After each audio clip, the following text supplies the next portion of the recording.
Okay. Good morning, Facebook Live. Renee Nelson here in the 10 News Live Center, and we are talking this morning with Congressman Darrell Issa. Thank you so much for being here. This is the first interview that we have with you since announcing that you won't be seeking re-election in your district. Yeah, I'm in a countdown with about a year left, a lot to do, but looking forward to transitioning back into private life. I bet. Now, I know they asked you out there, will you be seeking another political office? Of course, there's been tons of rumors about you possibly looking at Duncan Hunter's seat. I listened to your answer, but tell us again.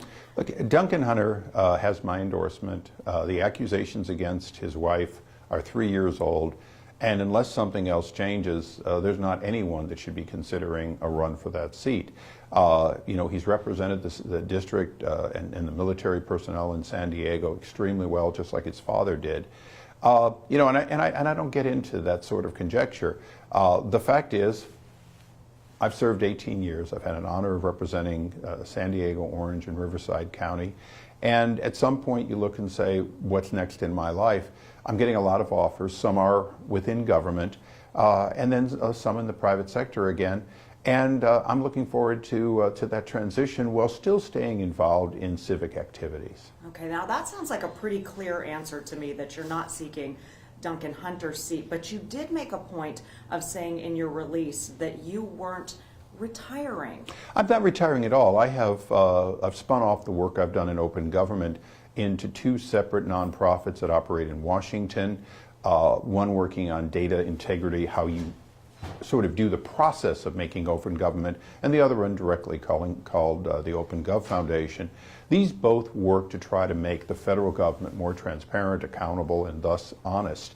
I work with the inspector generals. These are things that aren't going away, and if I'm offered some role in boards or commissions that do that on the government side, I may say yes.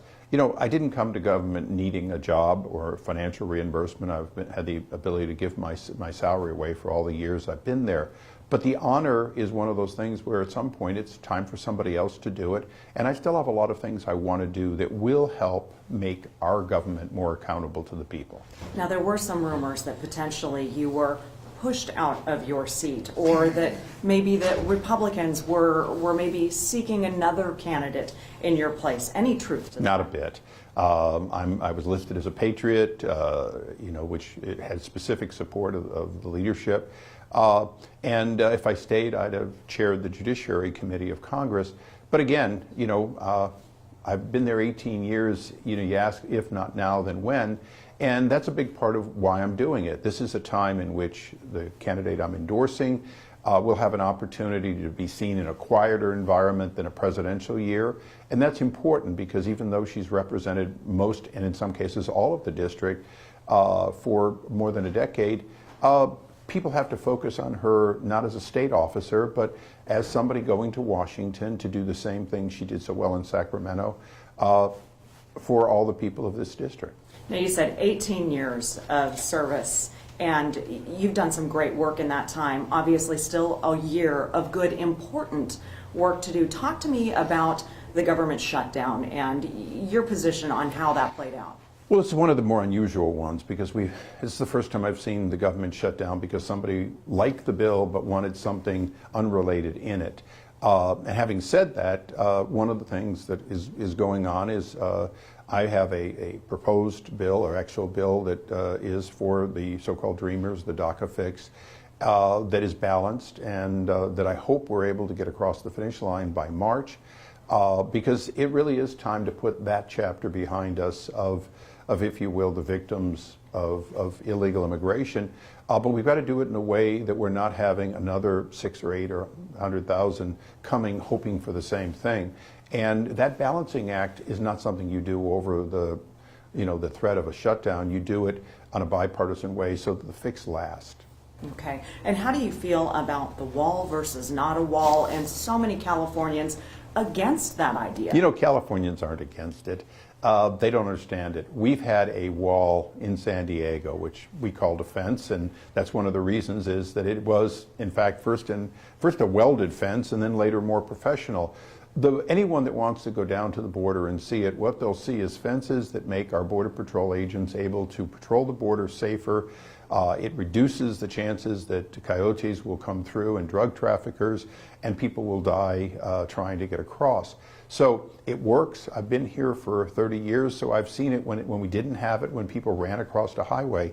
You know, one thing that any voter in San Diego can do is go down to the border, go to Tijuana, drive along that road that's right along the road, and you'll see something you don't even think about. There's a fence between the two sides of the road in Mexico. You know what that fence is for?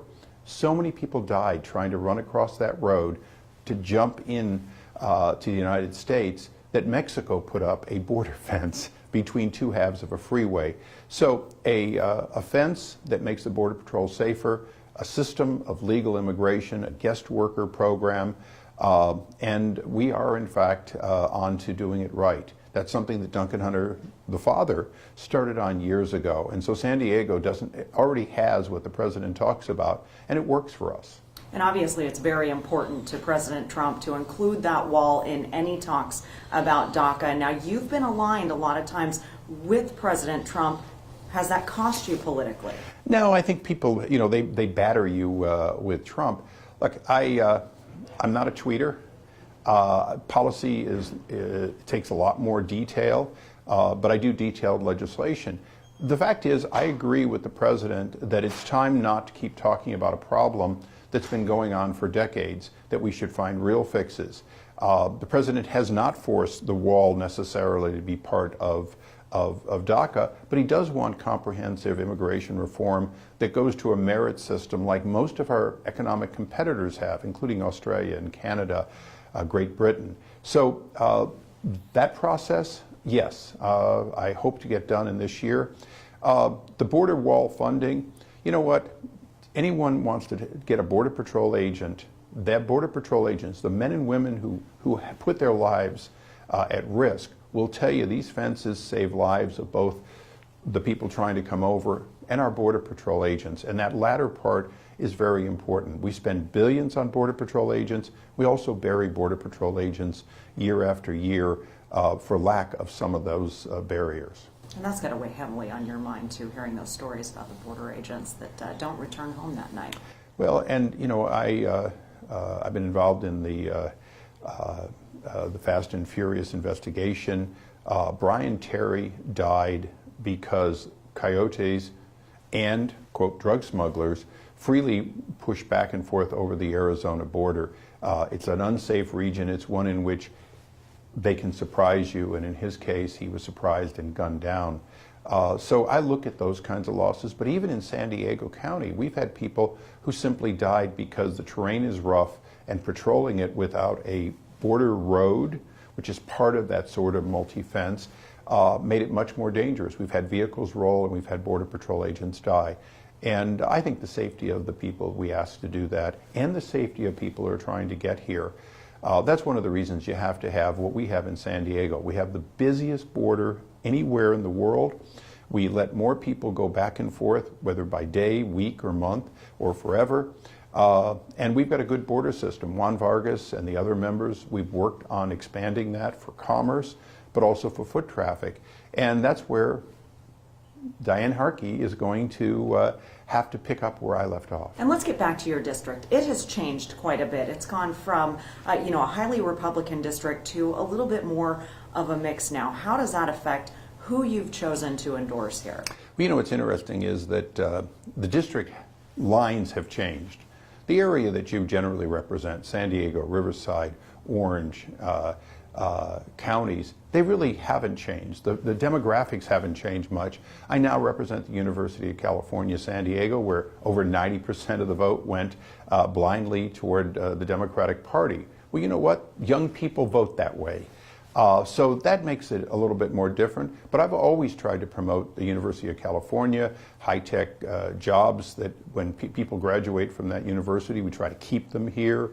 H-1B reform, something that's working on right now. And so, in a sense, I've always represented these areas. Yes, the district lines changed. Hillary Clinton won this district by 7 points. And the candidates, one of them is one from last time. And I think now that people know him, he not only will lose like he did last time, but he'll lose by larger amounts to Diane Harkey, who I think we should get on the set. Absolutely. Diane, if you join us. Thank you. You should never mention somebody's name without introducing him. But, I'm here. and just briefly, Diane's been representing Southern California. As a matter of fact, every voter in the 49th District has already voted for her 3 years ago. She's been at the Board of Equalization representing about a quarter of the state.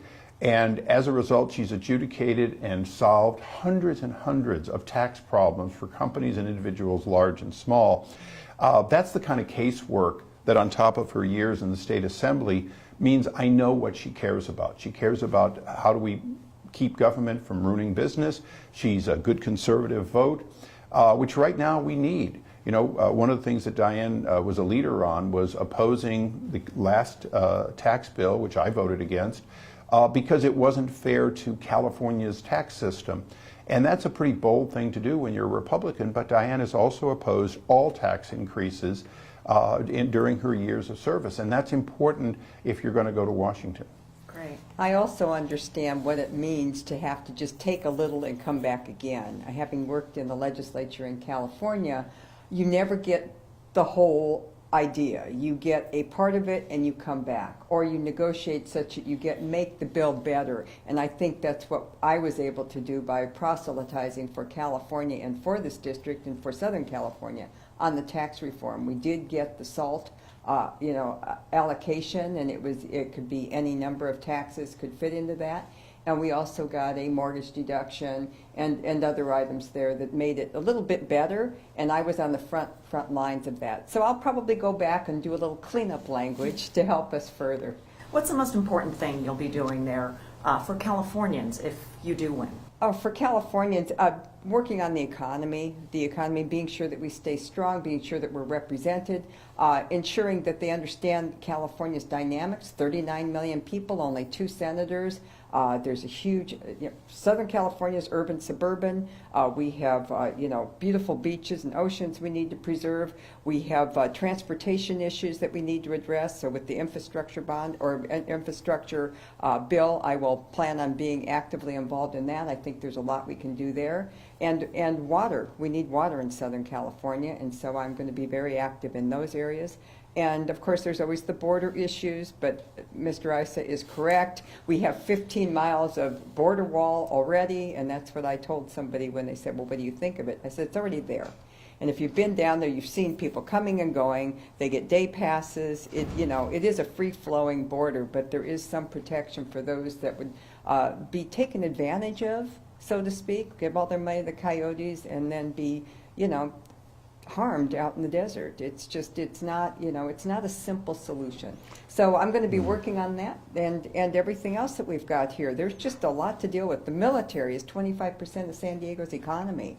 We have to have a strong military, and we need to keep that industry functioning because it's very important to Southern California, and this is a big military district. Yeah, and I think one of the important things is Diane has done a good job representing in Sacramento the California National Guard. But now going to Washington, those Camp Pendleton Marines, they're a key part of this district. Those 47,000 men and women have deployed more than any other base in the country and done more in the war on terror to keep us safe.